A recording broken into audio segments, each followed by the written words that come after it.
Угсармал орон сууцны дулаан алдагдлыг бууруулах, дулаан техникийн шинжилгээг хэрэгжүүлэх төсөл. Тий. Хүүтэн байх шүү те. Яагаад ийм хүүтэн байгаа бол? Улаанбаатар хотын 14 хороололд 1965-аас 2000 онд баригдсан 1077 ширхэг угсармал орон сууцнд 45462 айл өрх амьдарч байна.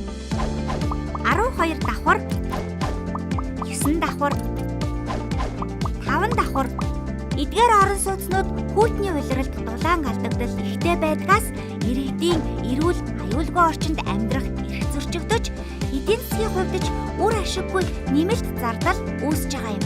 Дулаан алдагдал хаанаас гардаг юм бол? Угсармал орон сууцны хувьд дулааны алдагдлыг хуваар нь авч үзвэл тээврийн хэсгээрээ 35%, хан болон ханийн заацаар 25%, шалнаасаа 15%, хаалга болон цонхны хэсгээрээ 25% алдаж байдаг гэсэн судалгаа гарсан байна.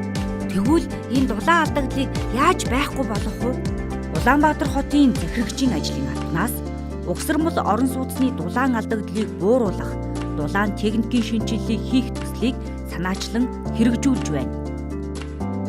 Төслөөс гаргасан судалгаагаар энэхүү дулаан алдагдлыг 30% бууруулснаар 7065 гикал буюу 2 дугаар дулааны цахилгаан станцын хүчин чадалтай дүйцэхүйц дулааны эрчим хүчний нөөцийг бий болгох тооцоо гарсан байна.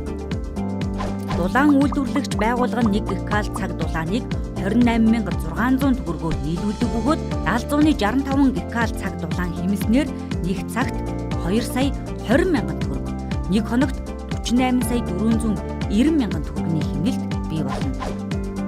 Дулаан алдагдлыг бууруулах ажилд шинээр 4275 хүний ажлын байр бий болж тэр хэмжээгээр ажил хөдөл буурна. Тэгвэл ёстой хурдан хийх хэрэгтэй ажил байна да. Энэ төсөл хэрэгжээд явж байгаа тийм ээ? Тийм ээ. Нийслэлийн орон нутгийн хөгжлийн хөрөнгөнөөс 150 сая төгрөг гаргаж, угсармал орон сууцны дулаан техникийн шинжилгээний ажлын жишг зураг төсвийг боловсруулан, барилгын хөгжлийн төвийн магадлалаар оруулж батлуулаад байна.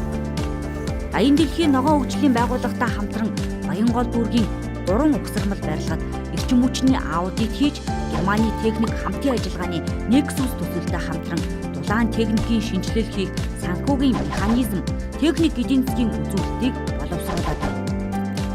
Улаанбаатар хотын захирагчийн ажлын албанаас 168 угсармал орон сууцны барилгад газар хөдлөлтийг тэсвэрлэх чадварын үнэлгээ хийж, 104 барилга газар хөдлөлтийн үед тэсвэртэй гэсэн үнэлгээ гарснаас 24 барилгад нь гадна дулаалга хийх 6.5 тэрбум төгрөгийг 2019 оны улсын төсөвт суулгуулан ажиллаж байна.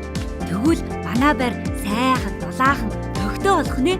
1965-аас 2000 оны хооронд баригдсан угсармал орон сууцны дулаан техникийн шинжилгээг хэрэгжүүлэх төслийн нийт төсвөлсөн өртгө нь 431.5 тэрбум төгрөг бөгөөд энэ төсөл хэрэгжснээр үндсэн хуулинд заагдсан иргэдийн эрүүл аюулгүй орчинд амьдрах боломж бүрдэж, эдийн засгийн хэмнэлт бий болох юм. Дулаан байранда тухтай амьдрцгаая.